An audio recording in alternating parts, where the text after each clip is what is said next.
Hello mga Lods, magandang gabi sa inyo lahat. Good evening.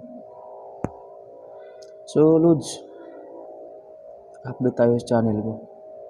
Alam kong merong nag-aabang sa channel ko kung legit ba talaga itong ginagawa natin.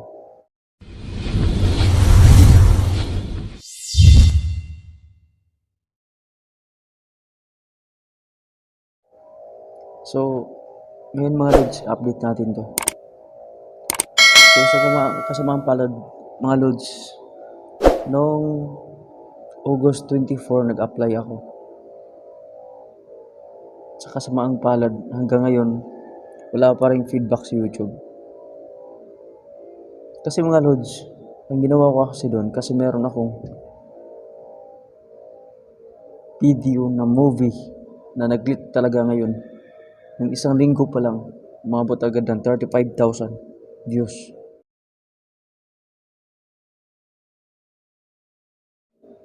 May dalawang movie ako na in-upload. Kasi alam kong mahirap talagang kumuha ng watch hour. So, naghanap ako ng tricks kung paano ba talaga agad makuha yung watch hour. Kasi doon talaga tayo nahihirapan. So, ang ginawa ko mga Lods, naghanap ako ng movie. Tapos, nire-upload ko sa YouTube channel ko. So, ewan na nga mga Lods, nag-click agad siya. Tapos, grabing tuwang-tuwa talaga ako mga Lods kasi, syempre, alam naman talaga natin, mahirap yun. Pero, in just 1 week lang mga Lods, nakuha ko agad yun. Kalain mo. So, sobrang tuwang-tuwa talaga ako mga Lods. Pero, kasi may nagsabi nga sa akin na ingat-ingat daw ako kasi hindi naman daw talaga ako ma-copyright, wala naman daw talagang copyright strike yung channel ko, walang copyright. Pero ingat-ingat daw ako sa pag-apply sa pag-monetize kasi doon daw talaga sasabit yung ano ko, serious content. Kaya inuunahan ko na si YouTube.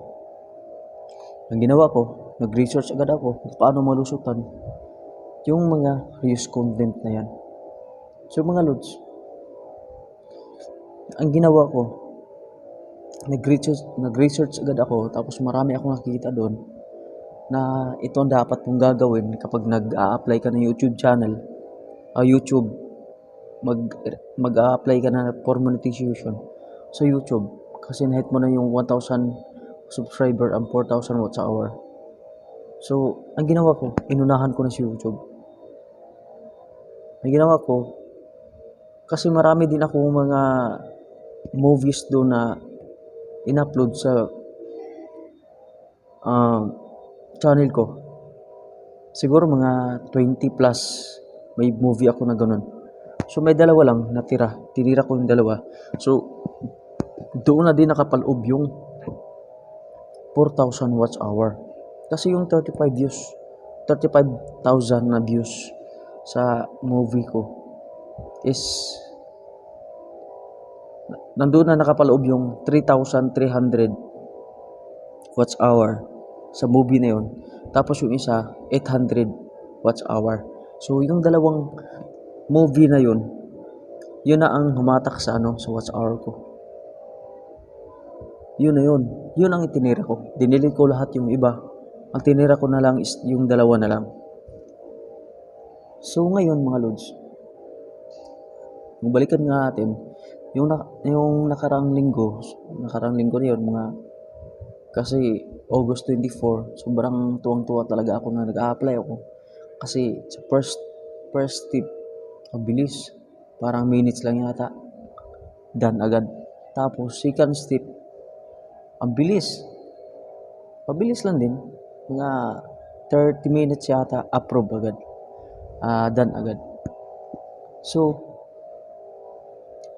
doon ako nasabit sa pangatlo.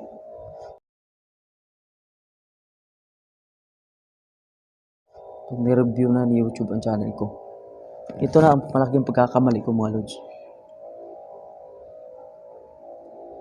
Sa sobrang tuwa ko na mag-apply at inunahan ko na si YouTube.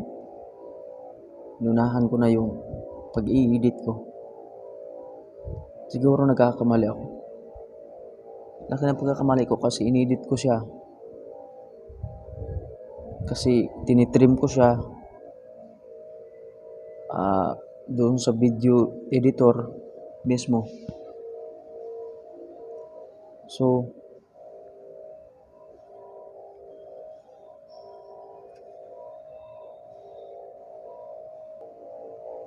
nung inedit ko siya sa video editor, so, sa isang video na yun, yung 35,000 na isang movie ko na doon na lang nakapaloob yung mga watch hour, is tinirhan ko na lang ng 4 minutes. Kasi gusto kong manigurado talaga na first apply ko pa lang is monetize agad ako. Kaya ang ginawa ko, inunahan ko na. So, pinutol ko yun.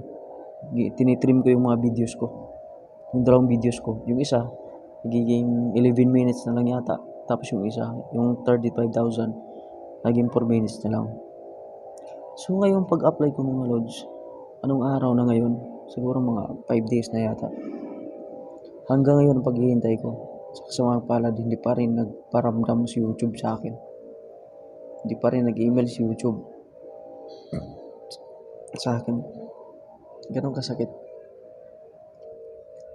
So, ang ginawa ko ngayon is nagre-research ako sa mga kung ano ba talaga yung dapat gawin ko. So, ngayon, may nakita ako, nag-research ako ngayon lang, nag-research ako kung maapektuhan ba yung watch hour ko kapag nagtitrim ako ng video sa YouTube. So, may nakita ako doon sa Twitter, sa Team YouTube. Ito.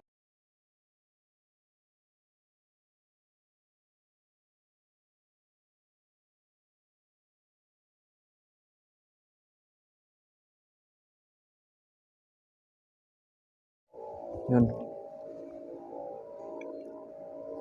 Parang doon ako nasira yung diskarte ko. Dapat kasi siguro, hindi ko na lang pinutol yun, ang kabuuan. Siguro dapat minumute ko na lang, o di kaya pinalitan ko ng video, o di kaya binablurred ko lahat. Para at least yung 1 hour, hindi nawawala yun. Pinapangit ko na lang sana yung video, o yung movies, para lang hindi mawala yung watch hour ko. Yun ang hindi ko naisip. Kaya ngayon mga lods, ang laki ng problema ko kung paano ko ibabalik yun. Nahihirapan na ako. Parang nakakawalang gana, nakawalan ng pag-asa.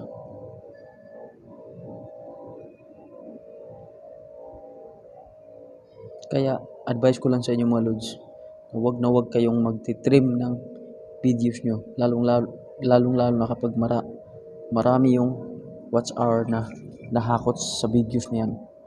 Wag nyong i-trim. Advice ko lang sa inyo, wag nyong i-trim. I-blur nyo lang, i-mute nyo lang kapag reuse content yan. Para hindi kayo matulad sa YouTube channel ko. Alam mga lods, wag kayo mag-trim ng videos sa YouTube channel nyo para hindi mababawasan yung watch hour na requirements ni YouTube. So maraming salamat sa panonood mga lods. Sana ay may natutunan kayo. So still mag-update pa rin ako sa inyo kung ano ba talaga yung nangyayari sa YouTube channel ko. Kasi within 1 month naman yung pagre-review ni YouTube. So,